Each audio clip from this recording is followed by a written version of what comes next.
Merci de suivre cette remise des prix, les académiques honoris causa. C'est la deuxième fois que LN24 participe aux côtés de Carta Academica. Rebonjour. Rebonjour. Vincent, ça va toujours? Très bien.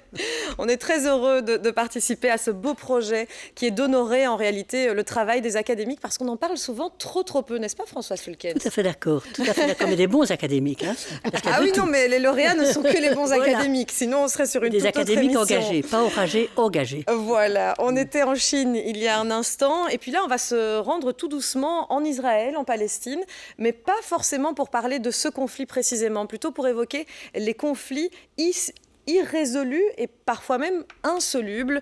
C'est une question que s'est posée le deuxième lauréat de cette remise des prix. Daniel Bartal est un chercheur israélien en psychologie et en fait il s'est intéressé à la façon dont au quotidien, Vincent je parle sous votre regard très assidu, il s'est intéressé à la façon dont des citoyens immergés dans un conflit peuvent eux-mêmes quotidiennement tenter de résoudre ce conflit qui parfois est insoluble. Expliquez-nous pourquoi avoir choisi Daniel Bartal et qui est-il? Alors Daniel Bartal, vous allez voir que je pense son choix s'imposait. D'ailleurs, c'est Simone Susskind qui nous l'avait suggéré. Simone qui est extrêmement sensible à toutes ces questions-là.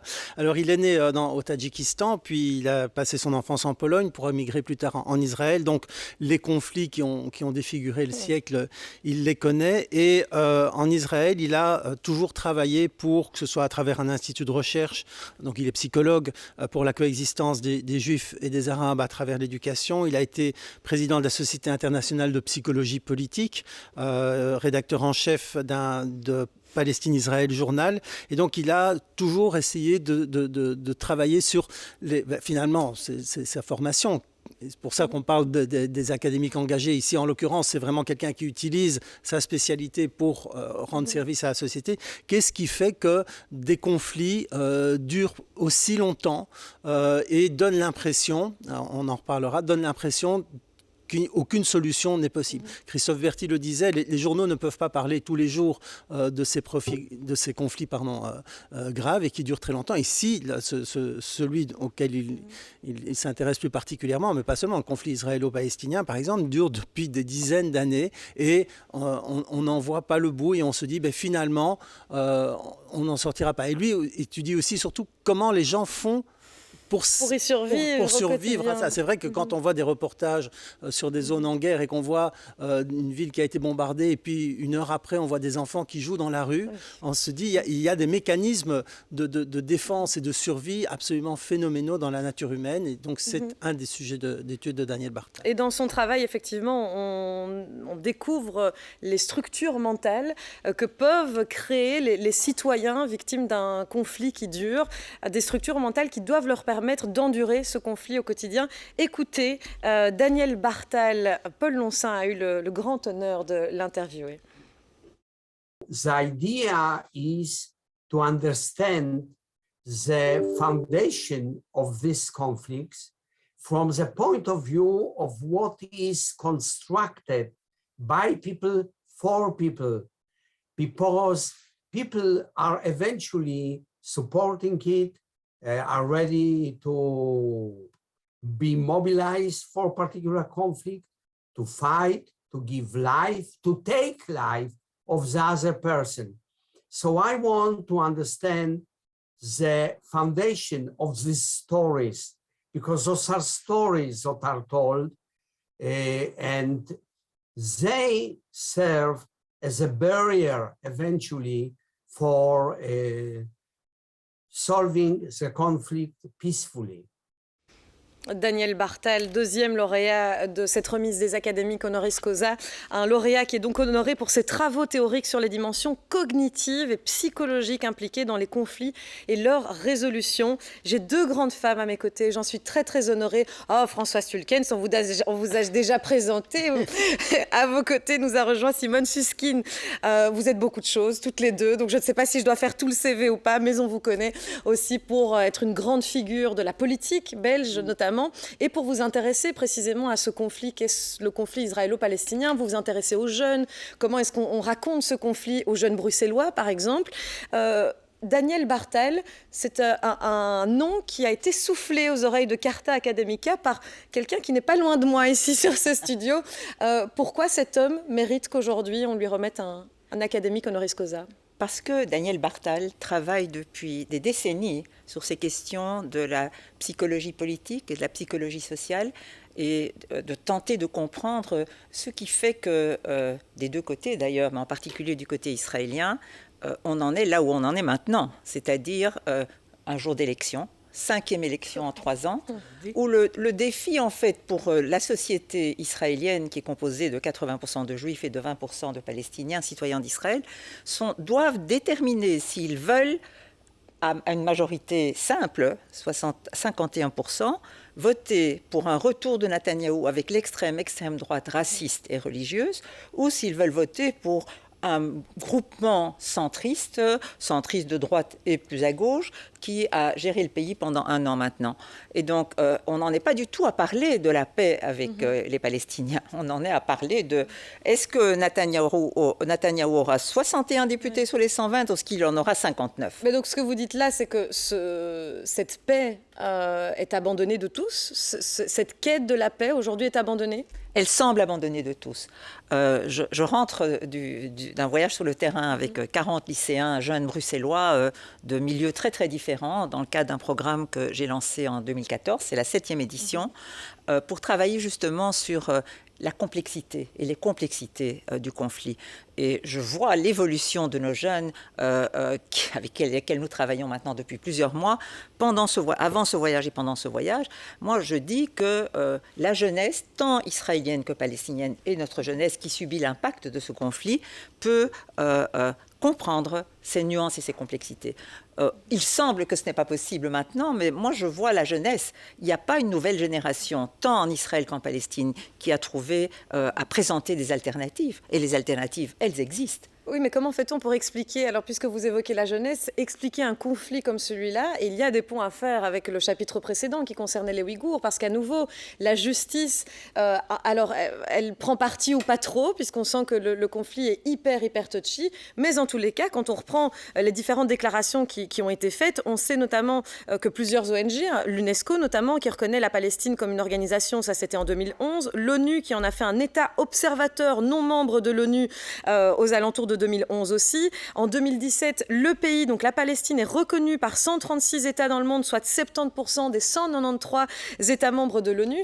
On marche vraiment sur des œufs, mais on dit vous existez, mais on ne peut pas le dire trop fort en fait. Comment on explique ça aux jeunes? On marche sur des œufs parce que d'abord, il y a la responsabilité que l'Europe porte sur la Shoah et l'instrumentalisation de cette responsabilité qui fait que toute une série de pays européens n'ont pas reconnu l'existence de l'État palestinien, y compris le nôtre.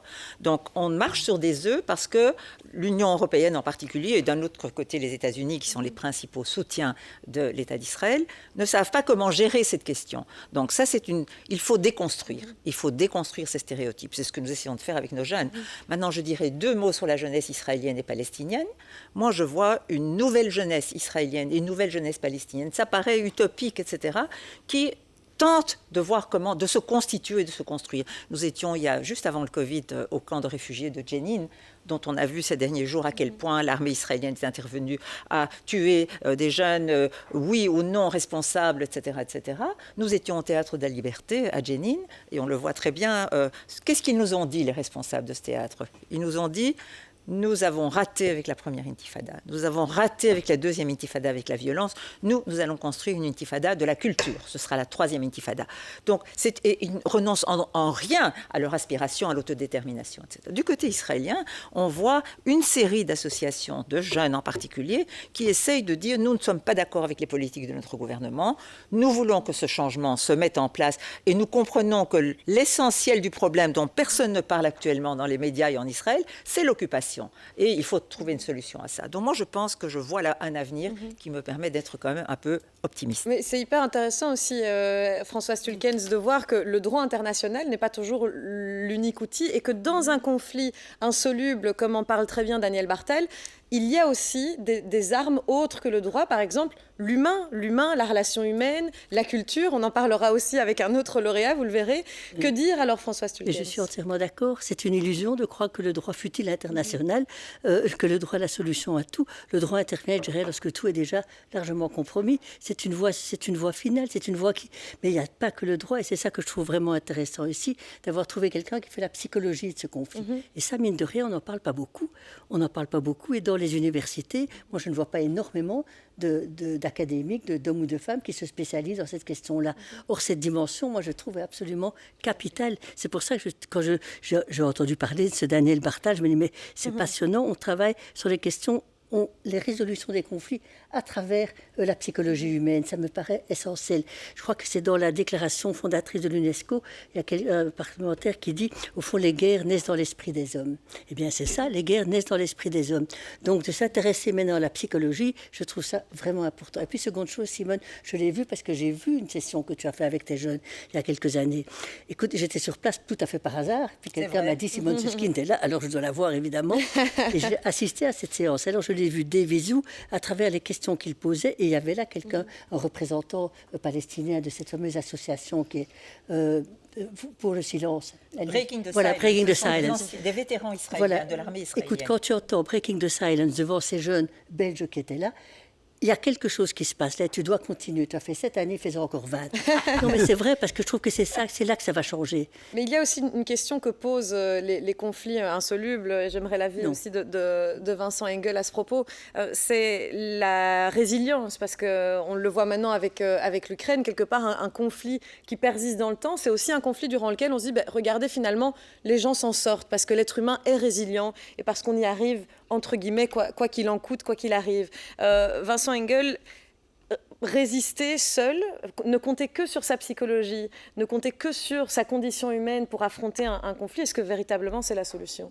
Non, je ne pense pas, parce que évidemment on a beaucoup parlé de résilience, c'est un concept qui a eu un grand succès, mais elle est d'abord pas permise à tout le monde, et les êtres les plus résilients finissent par se briser aussi, parce que quand on est vraiment tout seul et que ça dure et qu'on n'a aucune lueur d'espoir, on laisse tomber. On abandonne. Donc il faut évidemment compter sur cette résilience qui est importante, mais on ne doit pas lui faire porter toute la clé de la résolution de ces conflits. Il faut un vrai travail, il faut un vrai engagement, et des gens sur place et des gens à l'extérieur. Parce que parfois sur place, on l'a vu avec la Chine tout à l'heure, sur place il était impossible d'agir.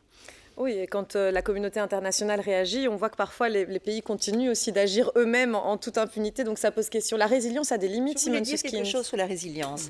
Écoutez, on a beaucoup parlé, on parle depuis 10 ans maintenant de la population de Gaza qui subit de manière provoquée ou de manière pas provoquée des bombardements réguliers lors de chaque intervention israélienne, suite, oui ou non, à des bombardements avec des roquettes du Hamas ou du djihad islamique. Écoutez, moi j'ai eu la chance d'être entre autres à Gaza quelques mois avant le Covid, en novembre 2019. Et moi je suis frappée, et c'est pas la première fois que j'y suis allée ces dernières années, moi j'ai été frappée par justement cette résilience. Les jeunes vont à l'université. Les enfants préparent des spectacles que j'ai vus avec plein d'humour, etc. Il y a un conservatoire de musique à Gaza. On fait de la musique aussi. Il y a des jeunes qui travaillent sur la préservation de l'archéologie de Gaza. Donc, je veux dire, tout ça... Mais c'est un conflit qui dure depuis 1948. Il faut qu'on continue de vivre. On ne l'imagine pas. Et ça se passe quelques mois ou quelques mois après ou avant une intervention où la population a été bombardée et où beaucoup de civils sont morts. Donc, moi, je dis que là, il y a une résilience. Et quand je viens là et que je parle, moi, d'Israël, ils n'ont plus aucune idée de ce que c'est Israël, puisqu'ils n'ont plus l'occasion d'y aller, à part une toute infime minorité. Ils ont créé leur monde. Ils ne sont pas choqués. Et donc, je pense que c'est possible. Et c'est pour ça que je pense que la résilience, elle n'est pas individuelle, mais elle est collective. Oui. Moi, c'est pour ça, alors, sur la résilience, je n'aime pas la résilience. Voilà, je suis un peu provocatrice en disant ça. Mais la résilience, parce que c'est entièrement focalisé sur l'individu qui doit accepter son malheur et en sortir. Non, dans des situations telles que celle-là, il y a une dimension sociale et politique qu'il ne faut pas oublier. Et il faut mener les deux.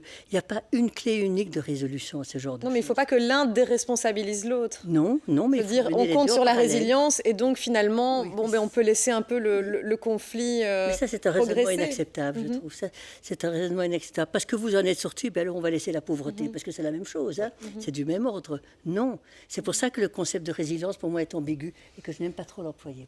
Bon, résilience ou non, Daniel Bartal a étudié, lui, les mécanismes psychologiques mis en place par des citoyens qui vivent un conflit au quotidien, et ce depuis des années. Alors un conflit insoluble, c'est bien un conflit ou une guerre qui se maintient dans le temps et pour lesquels on n'a juste aucune prémisse, ne serait-ce que prémisse de réponse. C'est le cas du conflit israélo-palestinien qu'a particulièrement étudié Daniel Bartal. Il est le 2e lauréat de cette remise des académiques honoris causa. Restez avec nous. Dans un instant, on se rend au Guatemala, au Canada. Mais qu'est-ce qui fait le pont entre les deux, mesdames, messieurs? Les communautés indigènes qui sont toujours bel et bien victimes de discrimination. On en parle dans un instant.